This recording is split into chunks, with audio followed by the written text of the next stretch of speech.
had a shiny little Beamer with the rack top down, sitting in the drive, but she wouldn't get out. The dogs were all barking and a wagging around, and I just laughed and said, you all get in. She had on a new dress and she curled her hair. She was looking too good not to go somewhere. Said, what you wanna do, baby, I don't care. We can go to the show, we can stay right here, and I can take you for a ride on my big green tractor. We can go slow. What's up, ladies and gentlemen? My name is Stephen Hughes. I'm back doing my own show. I always say that, but hey, I try to do my own shows occasionally. And I'm here with Baseball Talk, just talking about baseball, just trying to get through what's been going on lately in the last couple of days, especially with the non-waiver trade deadline coming to an end around 4 p.m. Eastern time yesterday, July the 31st, and lots of movement and a big trade that, from most analysts' view, did not, it wasn't going to happen. David Price, from the best, from Tom Verducci, Buster Olney,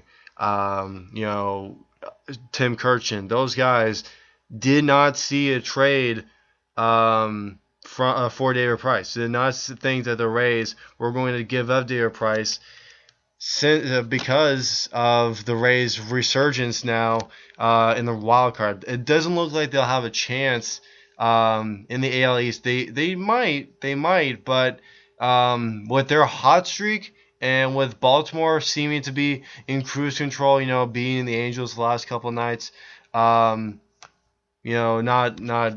last night, which they lost 1-0 on the 13th, but they look like to be in cruise control. They played a good Angels team and they beat them twice out of 3 times.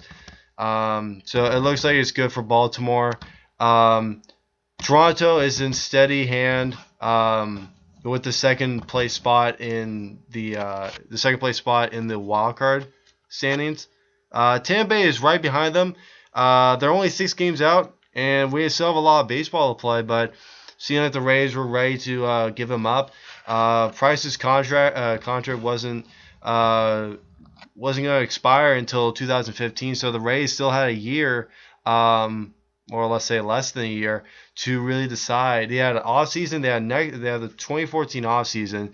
They had the entire 2015 season to do some move, but it seemed like the trade was at the right time.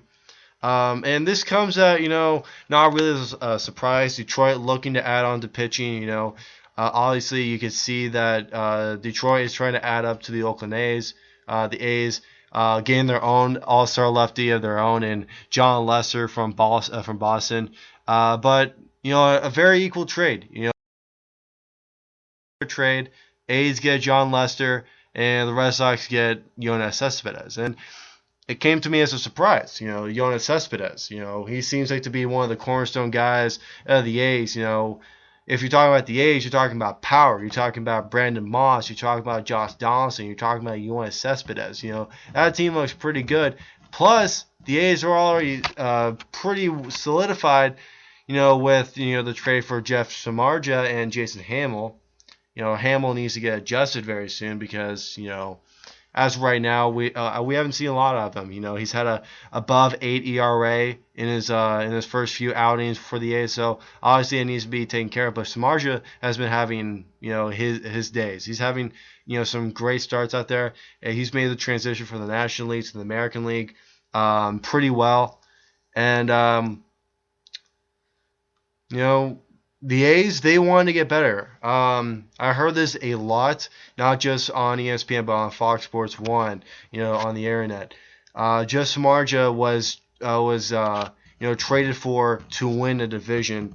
John Lester was traded for to win a World Series. The A's, they have come a long way. They've been stopped, unfortunately, the last couple of years in the ALDS to the same team in the Detroit Tigers, and they want to be ready for that challenge.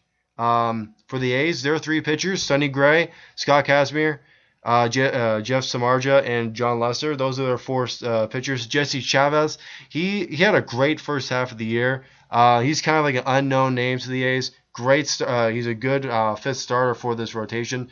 You know, he had a great first half of the year. He's definitely taken a slide to some lost games.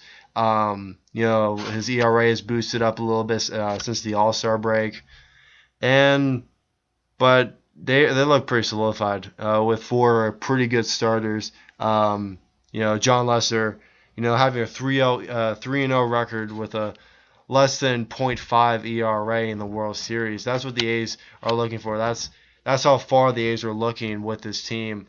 That are destined to be really good to to hopefully overtake the Tigers, who now have in possession of their own the last three AL Cy Young Award winners.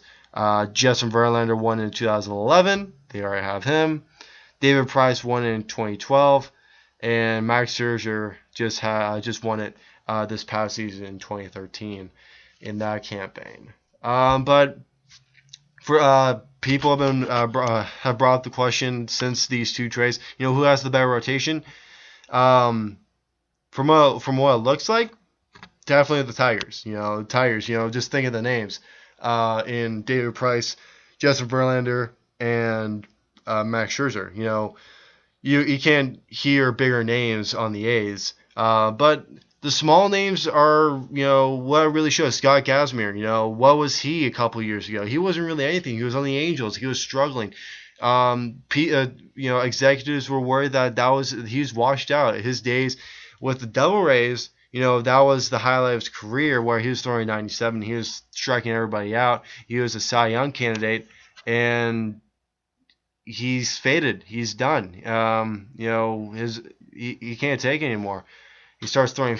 He finds his arm strength again, and you know, back where he belongs. You know, Jeff Samardzija this season with the Cubs. He came to the A's at a 2-7 record with a below 2.6 ERA, something like that. And now he's bounced back. He's, like I said earlier, he's adjusted extremely well to the transition from the National League to the American League. And then Sonny Gray, you know, was an unexpected, you know.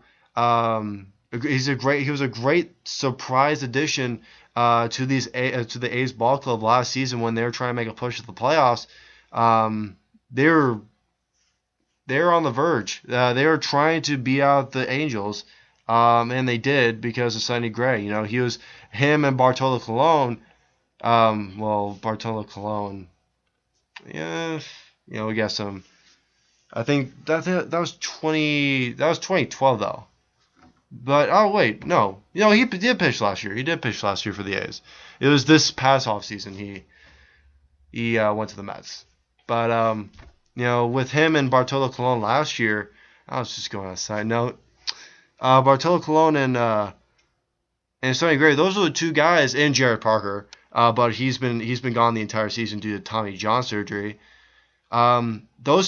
Those two were the leaders. Those two guys were actually three guys.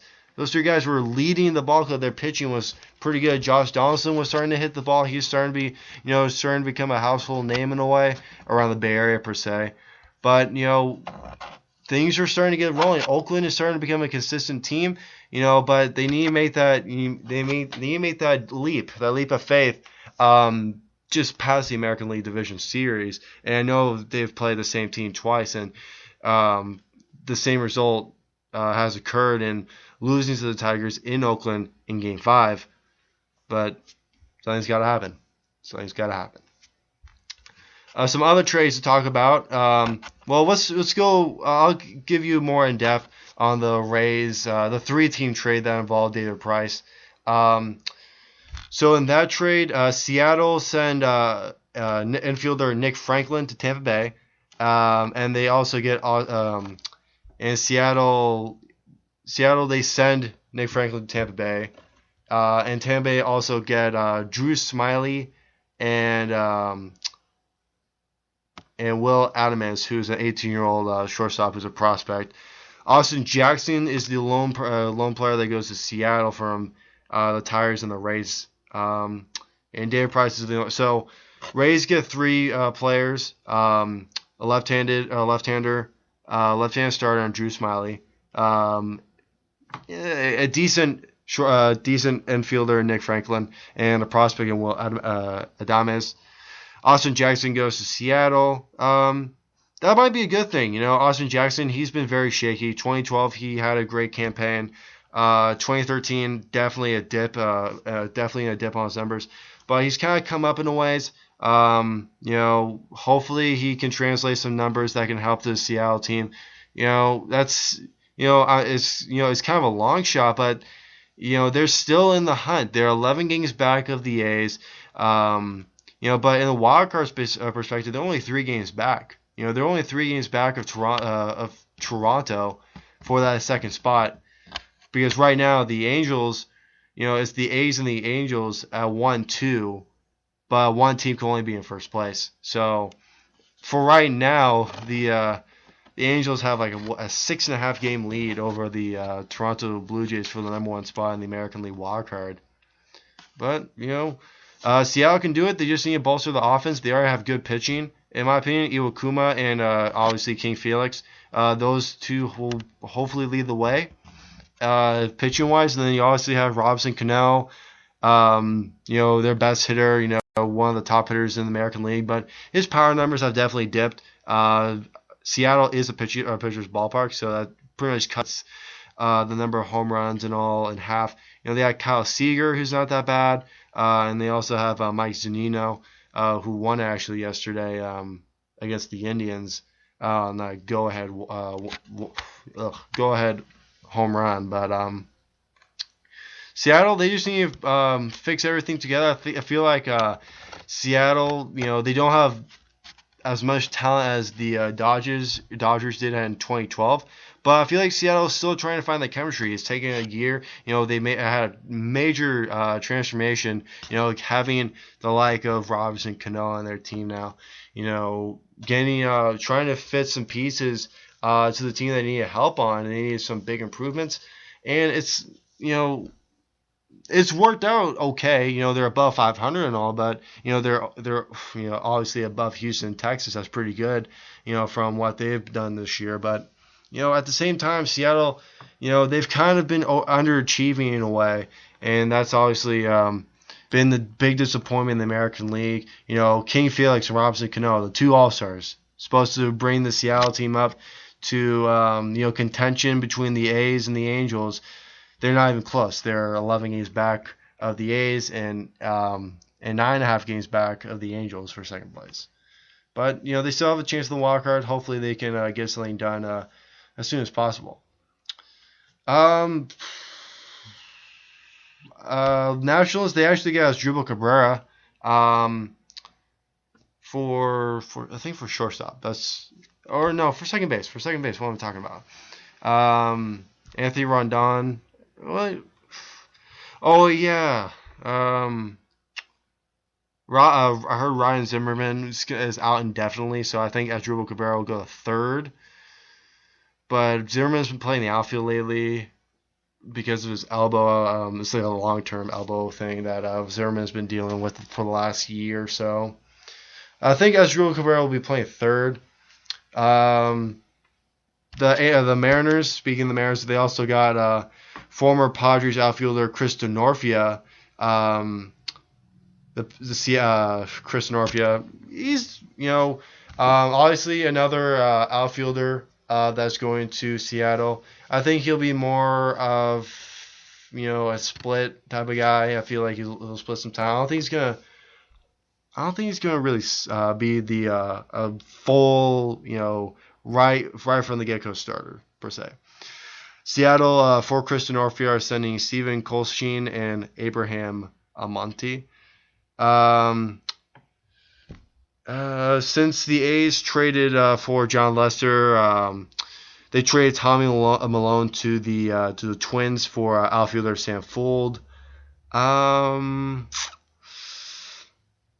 What else? The Cubs traded Emilio Bonifacio and James Russell to Atlanta for catcher Victor Caratini. And then along with John Lester, Johnny Gomes is going to Oakland for Yoenis Cespedes, and also a 2015 competitive balanced draft pick. Another big one I forgot to mention. I've been caught up with these the David Price and the John Lester trades. John Lackey getting traded to St. Louis for Alan Craig and Joe Kelly. And so it's John Lackey, a left-handed pitcher, Corey Luttrell, and cash considerations for Alan Craig and Joe Kelly. Alan Craig's definitely have a dip in his numbers, definitely from last season. He was obviously if you're into the extensive numbers and all, one of the best hitters with runners in scoring position in the National League. Definitely a dip in numbers. He's had some injuries. He hasn't been fully healed since last year's World Series, and that's the reason why his numbers have been dipping. If St. Louis, they also got Justin Masterson from a trade a couple of days earlier or a day earlier. A couple of days earlier. But hey, what from my perspective, St. Louis, they did lose Jaime Garcia. That was it. They lost Jaime Garcia to elbow problems, so he's out. He's had dip in his numbers too, so let's think about that. They do have Adam Wainwright. Wainwright's having a really good year, started the All-Star game, but I feel like a lot of people knew who should have started. First name starts with a C. Last name starts with a K. Plays for the Dodgers, and he's gonna win his. It's gonna be his second straight or a third straight Cy Young. It's whatever. I think just from these couple of trades that the Cardinals have gotten, getting John Lackey and getting Justin Masterson, they're just trying to build up a team to make another World Series run, very much. Justin Masterson, definitely had a pickup in his career after the Red Sox traded him to the Indians, and he was able to start. He was able to get the opportunity, and he definitely took full force to it, and he had a great last season. He's had a decent 2014 season, but hopefully he can make a good transition to the American League to the National League. And a lot of people say that a lot, the transition to the American League and to the National League, or National League to the American League, because it's a different league. If some people might be able to know this, but American League, National League, it's a whole different ballgame. With the American League, one of the obvious things is the DH. You don't have a pitcher batting the 9 hole. You're not pitching to 8 good batters. You're pitching to 9 really good batters. And for the American League, it's power. It's the power game. Hit it to the alley, hit it down the line, hit it over the fence. That's all we're looking for in the American League. For pitching, if pitching gets by, pitching gets by. That's definitely the case for the Tigers. That's why they're one of the best. And they're also not in a good division. Look at the American League East. Not a lot of good pitchers in the American League East. Except for John Lester, but they don't get a lot of run support. So that's the big issue. If you're not a good offensive team in the American League, just decide to just give up on your season. Because look at Texas. Texas, they've definitely lost pitching, they've lost offense, and look where they are now. Look where they were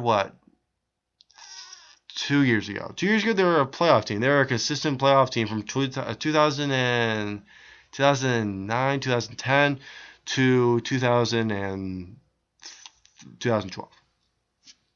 So it's a shame. It's just a big dip like that from a team that's destined to win a World Series, that went to a World Series 2 straight years, to a team that's 43 and 66, 23 games below 500, 24 games back of the A's. Just clap it up for them. But I'm going off on a different subject. Andrew Miller, left-hander, out of the bullpen for the Red Sox. He's going to another AL East team. He's going to Baltimore.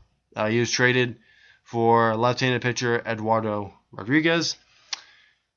Steven Drew, he's getting traded to another AL East team, to the Yankees. He's going to the Pinstripes for Kelly Johnson. And then lastly, from the Diamondbacks, they went all out pretty much. They traded Gerardo Parra to Milwaukee for an outfielder and a left-handed pitcher. The outfielder Mitch Hanger and left-handed pitcher Anthony Banda. And they also traded Martin Prado to the New York Yankees for a catcher, a prospect catcher, and cash considerations. So it was a really busy day. I feel like Red Sox, they definitely got the two big names that they did get, Jonas Cespedes and Alan Craig. Great, that's awesome. Let's get back into let's start talking about power. Start getting back the offense together. But the pitching, they got to work on that during the offseason because they have no pitching now. John Lester and John Lackey is all they had. And also Felix Dubron, that's all they had. And they traded him to Seattle too. Yeah. So Red Sox, they're just cleaning house pretty much. Clean house. So yeah, pretty much that. Those are the big trades that pretty much that you really need to know.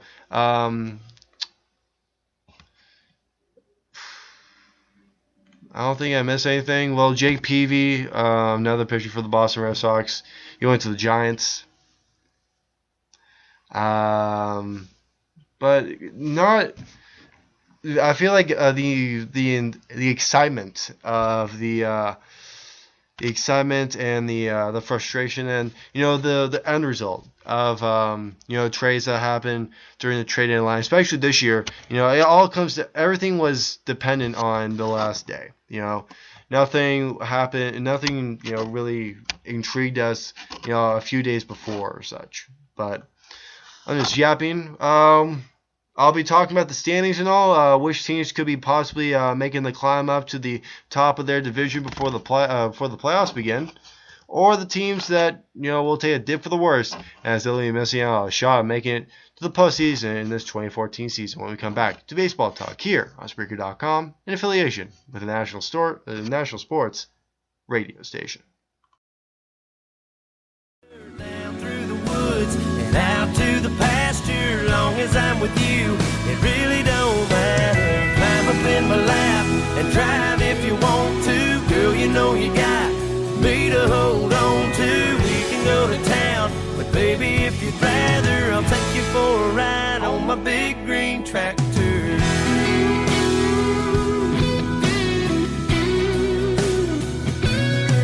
Said we can fire it up and I can show you around. Welcome back from our little quick music break. Tonight's coverage of Baseball Talk is presented by Spreaker, be heard, and by iHeartRadio. Unlock recommendations personalized just for you. To sign up for free, go to iHeart.com. Yeah, definitely check out iHeart.com. If you want to listen to some music, find your own station, just in an instant. It's unlocking your recommendations. You pretty much ask a couple of questions, and there you go. If I want to listen to rap, I want to listen to some Eminem, hey, I'm going to answer some questions that are going to be related to Eminem, and I'm going to get my stations. So that's, one of the great things that iHeartRadio provides, and definitely sign up for free and get your own account and not just for, use it on your computer, not only to use it on your computer, to use it on your phone, get the app, and, take it on the road, take it mobile. So going back to some baseball. Some quick news for people that want news, not trades. A couple pitchers will be out for the rest of the season. The Giants will lose Matt Cain for the entire season to an elbow injury. Same goes for Phillies left-hander Cliff Lee. Also for the Giants talk, Dan Uggla and Tyler Colvin. They have been designated for assignment due to their performances. Not a surprise. Joe Saunders He's going back to the Baltimore Orioles after he was released by Kansas City earlier this week. He'll be reporting to AAA Norfolk on Monday. So Joe Sanders back in the black and orange. Carlos Gonzalez, he left tonight's game with an injury to it looks like his leg after sliding into a wall while making a terrific catch in foul ground. Josh Hamilton, he's hurt on a hit by a pitch as the Angels beat the Rays. And remember Matt Harvey from 2012, 2013? He had Tommy John and all. He has just gone back on the mound Friday. He's beginning a throwing program that the Mets say will take him to the end of the Major League season in September. So, he's eyeing a 2014 return, but let's be realistic. Let's not do that because we saw what happened to Steven Strasburg, and just from rushing things is not going to really help. Just like our RG3, just an example, and all that sorts. Let's talk about standings. Let's talk about who's gonna win it, who's gonna slip and fall. American League East, again, one of the toughest divisions in baseball, but Boston World Series champions, not even close up there. They're 12.5 back of the Baltimore Orioles. For third place, they're 6.5 back. They're just down there in last. They're 11 games below 500. And they just clean shop pretty much. Johnny Gomes is gone. Felix Dubron, John Lackey, John Lester, Andrew Miller, gone. But they did get offense. It's not going to help, though, in my opinion.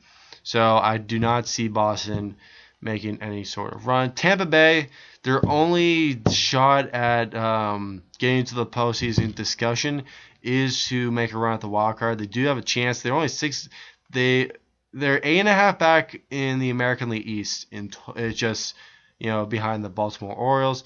They're 6 back for the number 2 spot in the American League wild card race. That's their only chance. If they really do have a shot, they do have a couple of good pitchers. They do have Chris Archer, who's he didn't have a really good first half. He's really bounced back since the All-Star break, and they also have Jeremy Hellickson. So it's not David Price. He's definitely the leader. Everybody knows his name. Whenever you're thinking of the Rays, like, oh, David Price.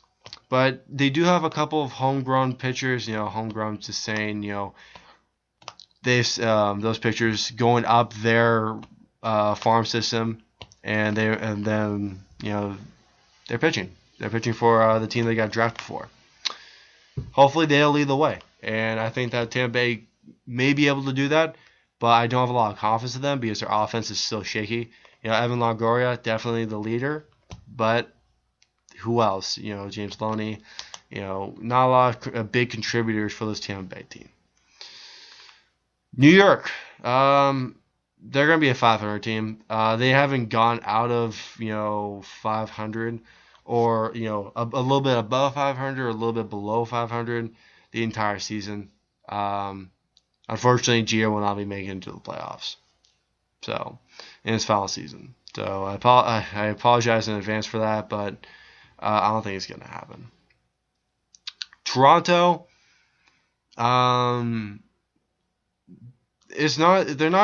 they're inconsistent because they've been getting injuries. Edwin Encarnacion, that's a big injury. He suffered that against the A's. Pitching has been shaky. You gotta be complete. You gotta be in sync.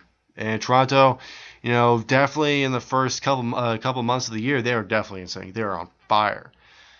Now things have definitely cooled down. They've had a couple injuries, especially the Encarnacion, and their pitching has been iffy. Mark Burley had a great start to the year. His stats, I know what I'm going to say. You probably know what I'm going to say. It's iffy. It's very iffy. Mark Burley, I think he was the first pitcher to get to 10 wins. Like back in late June. You know, he's at 11 wins right now. It's the first day of August. But, you know, don't mind me. Don't mind me. And,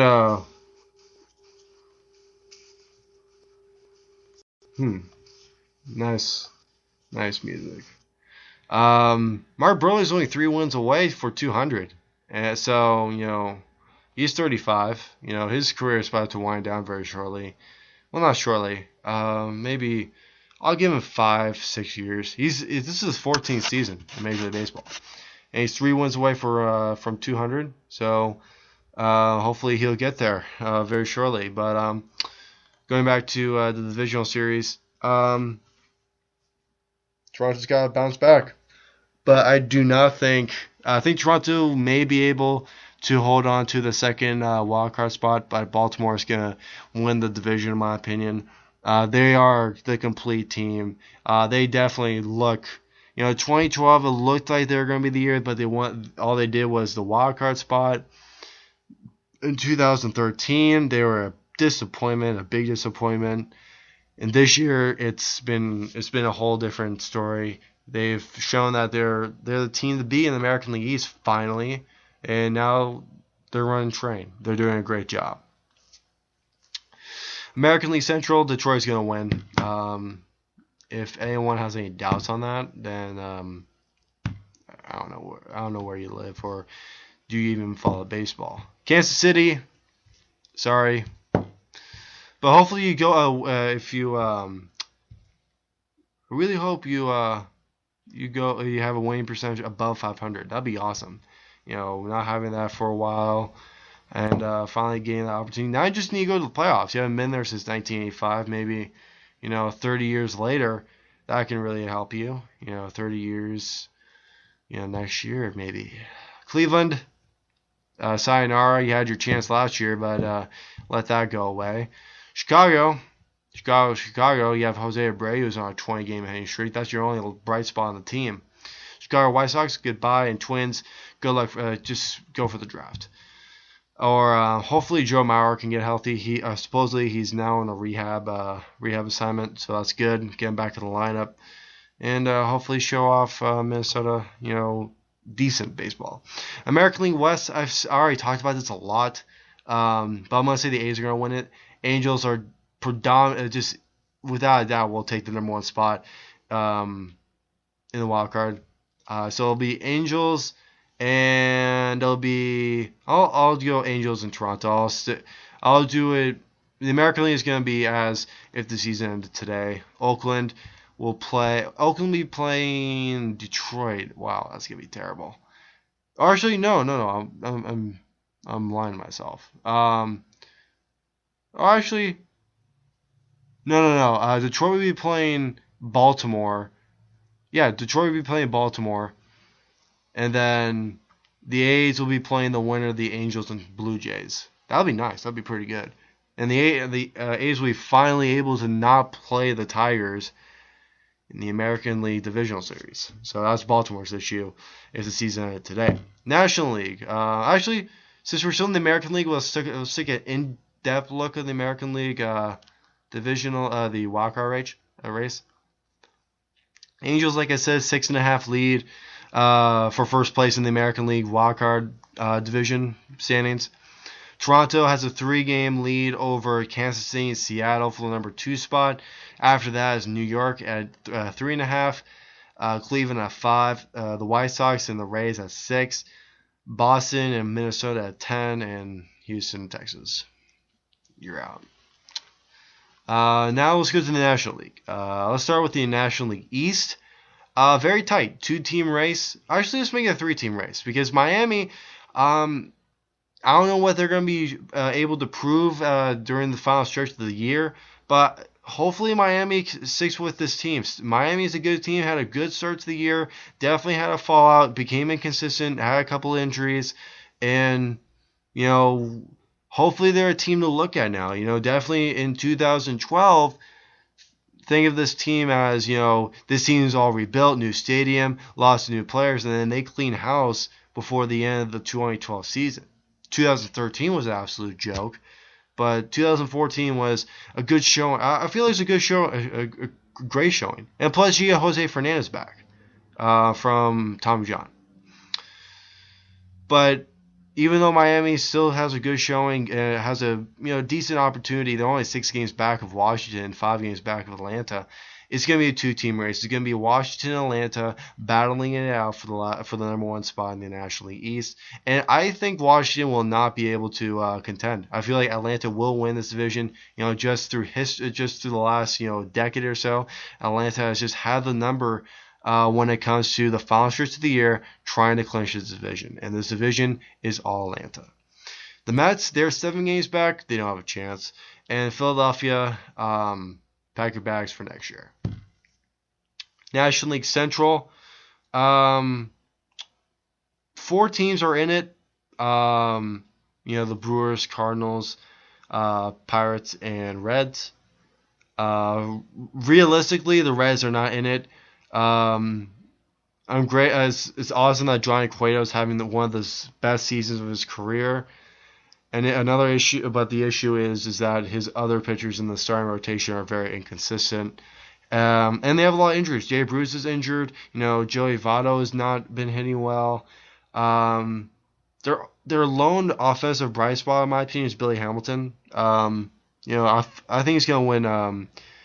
He might win NL Rookie of the Year. He's put up some good numbers. I'm not 100% sure. I'm trying to think of other players, but I'm just gonna put it out Billy Hamilton for the time being. Pittsburgh, they're tied with St. Louis for second place in the Central. Then Milwaukee, has the 3-game lead over those 2 teams respectively. I think Milwaukee will only make it through a walkout spot. I think St. Louis. I think it's just. Again, St. Louis and Atlanta do have history on their side. They just are teams that are able to claw their way back into on the top of the leaderboard. When the year is coming to a close. I feel like this Milwaukee team is good. One of the best teams that I've seen. Outside of the Prince Fielder era, outside of all the great days, the Brewers team that was in contention of going to the World Series out of the National League. But my issue is St. Louis just has their number. St. Louis will win it. Will win the National League Central, and Milwaukee will make it through a walkout spot, and at the number 2 wild card spot, in my opinion. Because in the National League West, the Giants, I swear to God, they've just been on a roller coaster. They have a terrible home record for the team of their caliber. They're 29-30. On the road, they're pretty good. They're 30-20, and that's third best in the National League. That's really good. That's third best in the National League. That's really good. The Dodgers are the best with 34-23 because they're legit. It's weird. It's really weird this year. It doesn't really matter if you're the home team. The road team definitely has the advantage. Milwaukee, main reason why they're in the top of the National League Central, they're 8 games above 500 on the road, and St. Louis is 1 game above 500 on the road, and Pittsburgh is 7 games below 500 on the road. And then also for the Dodgers, they're 3 games above the Dodgers. They're 3 games above the Giants because they're 4 games above 500 at home. The Giants are 1 game below 500. And the Giants and the Dodgers are pretty even. It's just that the home records are a little bit different. I do see the Dodgers clinching their second NL West division, second consecutive. Ugh. But Giants, come on. It's tough for me to say that the Dodgers are going to win the NL West because of their caliber. They're just a legit team. They'll probably make it to the World Series. Just from the looks of things, their pitching is incredible. Their lineup is getting better. Matt Kemp is finding his swing. Yasiel Puig is Puig-mania, whatever. Adrian Gonzalez's dip in numbers hasn't really affected, the leadership that he has brought into this team. It's a 2-team race. Third place in the NL West is San Diego, who's 13.5 back. So it's going to be the Dodgers as the number 1 team. Dodgers is number 1 team. St. Louis is number 2. Atlanta number 3.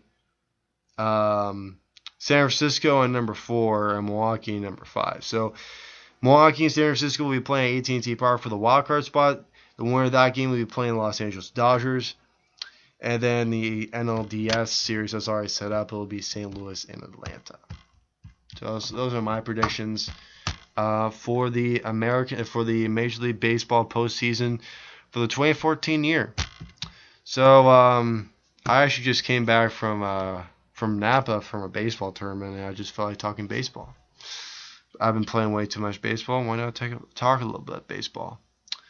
I want to thank our sponsors, Spreaker.com and the iHeartRadio website. Thank you for your contributions for Spreaker.com for letting us continually use this website, and for iHeart for letting national sports be on iHeartRadio. It's pretty awesome. Think about iHeartRadio, hey, a lot of people know about it. And hey, I got a station. I work for a station that's on iHeartRadio. It's pretty cool, man. Yeah, I know. I got some Jay-Z or I got some J. Cole that I want to finish with. I like through the other songs. So thank you very much for everybody for listening. I also want to point out, today's Friday, right? Yeah, this is probably my last show until this week, the weekday. To the guys that are going to Los Angeles for the sports broadcasting camp. Hope you guys have a blast over there. Hopefully things get settled with what has recently gone on with the transition from one big station with the national sports to another station, and hopefully a partnership with Infinity Sports Network. For Noah, for Blake, for Carl, and for Jake, for those 4 main guys that are making the transition, I say good luck, and I say congratulations on coming to this decision. Hopefully it was a hard decision for you. If not, well, it's always my issue. But hope all goes well. Pretty much. Obviously you guys are not part of INS for right now until August 8th, until the end of the broadcasting camp. But definitely I'll be on the air. I won't be on the air. I'll be a guest on the sports broadcasting camp shows that'll be going on national sports throughout the entire week from August the 4th. August the 4th to August the 8th. So tune in definitely to hear, guys. It's going to be our 2nd year anniversary here on National Sports. It's gonna be a week to remember once again. And again, thank you for listening, and hope everybody has a great weekend. And thank you for tuning in to Baseball Talk with Stephen Hughes here on National Sports Radio Station here on Spreaker.com. When the fireflies are dancing and the moon comes out, we can turn on the lights and head back to the house, or we can take another ride on my big green tractor. We can go slow or make it go faster.